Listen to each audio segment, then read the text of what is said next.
जय हिंद, नमस्कार। आप देख रहे हैं एबीएन न्यूज। अनीता विश्वकर्मा के साथ। धन के लोभी पति ने तोड़ी इंसानियत की सारी हदें। आधी आबादी कही जाने वाली नारी शक्ति महिलाओं को लेकर जहां एक तरफ सूबे में चल रही सरकार के द्वारा बेटी बचाओ बेटी पढ़ाओ, महिला उत्पीड़न, नारी सुरक्षा अभियान जैसी तमाम योजनाएं पूरी सक्रियता के साथ चलाई जा रही हों, ऐसी स्थिति में भी आज बेटियों के साथ इस तरह की घटनाएं आए दिन समाज में व्याप्त इंसानियत की सारी हदें पार करने वाले धन लोभियों के करतूत की बदौलत देखने को मिल ही जाती है। आज जहाँ समाज में दहेज प्रथा को लेकर दहेज उत्पीड़न कानून बनाया गया है और दहेज लाभियों के खिलाफ शासन प्रशासन की ओर से आए दिन कड़े कदम उठाए जा रहे हैं, वहीं दूसरी ओर मनबढ़ दहेज लोभियों के द्वारा आए दिन किसी न किसी गरीब बाप की बेटी के साथ इस तरह की अप्रिय घटना देखने को मिल ही जाती है। ऐसा ही एक मामला जनपद भदोई के सूर्यामा थाना अंतर्गत आने वाले नेता नगर से सामने आया है, जहां पर सुनीता सरोज पत्नी दशरथ सरोज ने प्रभारी निरीक्षक थाना सूर्यामा को प्रार्थना पत्र देकर आरोप लगाया है कि उसने अपनी बेटी रागिनी की शादी 1 जून 2023 को गोविंद सरोज पुत्र ओम प्रकाश सरोज ग्राम सभा अनेकपुर थाना चौरी के साथ कराई थी। शादी के कुछ ही दिन बाद से पति गोविंद सरोज व सास गीता सरोज मेरी बेटी पर सोने की चैन और अंगूठी मायके वालों से मांग कर लाने और शादी में दी गई मोटरसाइकिल जो मेरी बेटी रागिनी के नाम पर है उसे अपने नाम कराने को लेकर आए दिन गाली गलौज मारपीट कर दबाव बनाते हुए घर से निकाल देने या जान से मारने की धमकी देते हुए प्रताड़ित करते रहते हैं। अभी हाल ही में मायके से विदाई करा ससुराल ले जाने वाले उसके पति गोविंद सरोज ने फिर से चैन अंगूठी और गाड़ी अपने नाम करने को लेकर मारपीट कर मायके छोड़ देने की बात कहते हुए मोटरसाइकिल पर बिठाकर सूर्यामा ब्लॉक के पास पहुंच गया और तेज रफ्तार बाइक से मेरी बेटी रागिनी व उसके 1 माह के मासूम बच्चे को धक्का देकर सड़क पर फेंकने के बाद फरार हो गया।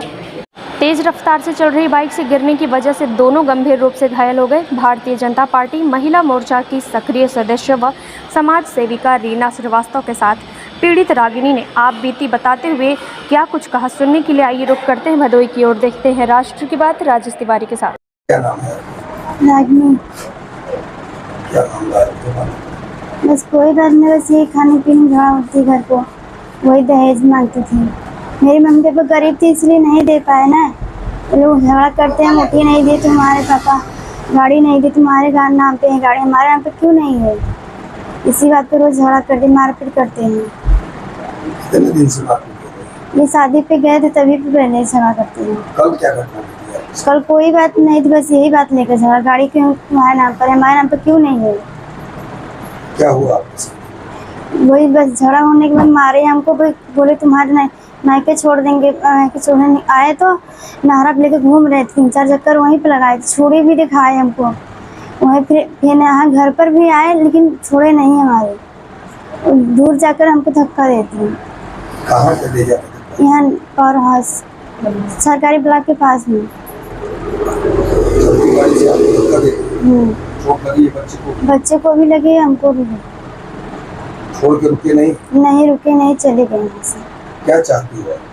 क्या चाहती बस उनको कुछ भी हो सकता, कुछ भी करवा सकते हैं। मेरा नाम रीना श्रीवास्तव, मैं महिला मोर्चा जिला मंत्री भाजपा हूँ। महिला मोर्चा जिला मंत्री रीना श्रीवास्तव। महिला मंत्री है आप, जैसे महिलाओं के साथ इस तरह का उत्पीड़न हो रहा है और जबकि आपके संज्ञान में है सारा मामला, तो क्या कदम उठाने जा रहे हैं? पहली बात तो मैं खुद भी शर्मिंदा हूँ कि हमारे समाज में आज भी लड़कियों के साथ ऐसा होता है, जबकि इस समय हम इतने जागरूक हो चुके हैं, भ्रष्टाचार को हम लोग खत्म करना चाह रहे हैं, पर ऐसा हो नहीं पा रहा है। या तो मान लीजिए कि ये तो कहिए ये हमारे पास की बात थी, हम लोग आ गए, मिल लिए, बोल लिए, वरना कहीं का और मामला रहा होता तो शायद ये दबा दिया जाता या लड़कियों को बोल दिया जाता कि सम्मान की बात है, समाज की बात है, मम्मी पापा की इज्जत की बात है, ये बात बाहर ना आती और मुझे पता भी ना चलता। ये जो दीदी हैं ये तो हमारी फ्रेंड है, हम इनसे सुबह मिलने आए, इनके पास आए तब मुझे ज्ञात हुआ कि ये बिटिया के साथ ऐसी ऐसी दुर्घटना हो गई है। क्योंकि इस बिटिया की शादी में हम बहुत तन मन धन से लगे हुए थे, क्योंकि मेरी कोई बेटी नहीं है, इस बिटिया को हमने बेटी की तरह माना था। इसकी शादी में हम लोगों ने बहुत खर्चा भी किया था, लिया दिया सब कुछ किया। और एक बात और मैं आपको बताना चाहूंगी, जब इस बिटिया की शादी तय हुई थी तो मैं इस शादी से राजी नहीं थी। मतलब ये लड़का मुझे नहीं पसंद था, यहाँ का परिवार नहीं पसंद था, पर पर दीदी ने बोला कि नहीं दीदी सब लोग अच्छे हैं, लड़का अच्छा है, मान सम्मान करेगा, सब ठीक हो जाएगा। शादी के 1 महीने बाद जब बिटिया आई तो मेरी इससे बात हुई तो पता चला नहीं मौसी वो लोग ठीक नहीं है, मारते पीटते हैं, और काफी जानकारी मिली। उसके बाद भी मैंने इनको बोला कि इनकी विदाई आप मत कीजिएगा। फिर भी विदाई हुई, विदाई के बाद पता चला कि गाड़ी इनके नाम पे है, उसके नाम पे क्यों नहीं है, चैन अंगूठी। मतलब हमारे समाज में जो कहा जाता है कि दहेज को लेके अब कुछ नहीं है, अब दहेज कोई लेना नहीं चाहता, देना नहीं, ये ढकोसला बन के रह गया है। क्या कदम उठाने जा रही हैं? मैं कदम उठाने जा रही हूँ कि इस बिटिया के लिए मुझे न्याय चाहिए और कुछ नहीं चाहिए, और इसके लिए मुझे जहां तक जाना पड़ेगा मैं जाऊंगी, क्योंकि ये मेरे बर्दाश्त के बाहर है कि जिस बेटियों को हमने अपने खून पसीने से पाल पोस के बड़ा किया है उनके साथ ये दुर्घटना। आप सोचिए 1 महीने का मासूम सा बच्चा है, उसको अगर इतनी चोट आई, इस बच्चे को देखने के बाद मेरा दिल एकदम दहल गया।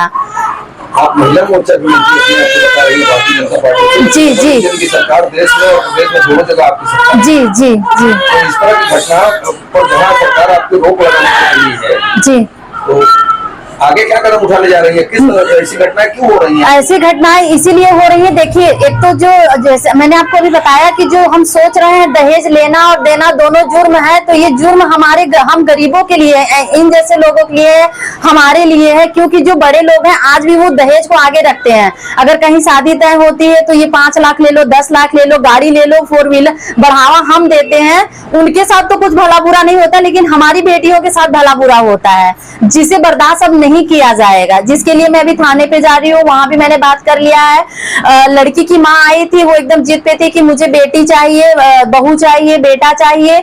उनको मैंने बिठाया कि मुझे लड़के को बुला के दे दीजिए, मैं उनसे सिर्फ पूछूंगी कि मेरी बेटी के साथ उन्होंने ऐसा क्यों किया। तो वो चुपके से ऑटो पकड़ी और भाग गई यहाँ से। जब तक हम लोग घर में आते बातचीत करते उनको, और मेरा कोई ऐसा नहीं है कि परिवार टूटे, मैं बिल्कुल नहीं चाहूंगी कि भाई बेटी मेरी है या किसी की भी हो, किसी का परिवार टूटना नहीं चाहिए। लेकिन अगर इस तरह का मामला होगा तो ये परिवार किस काम का, आखिर बेटी हम किस लिए देते हैं। ठीक, न्याय के लिए आप कदम बढ़ा रही हैं जी, और न्याय दिलाने के लिए आप कदम बढ़ा रहे हैं। जी, तो चलिए ठीक है, आप देखिए जो थाने पर जा रही हैं तो जाइए, सब मिला के आपकी सरकार है, हमारी तरफ से भी यही कहना है, न्याय बिटिया को मिलना चाहिए। जी।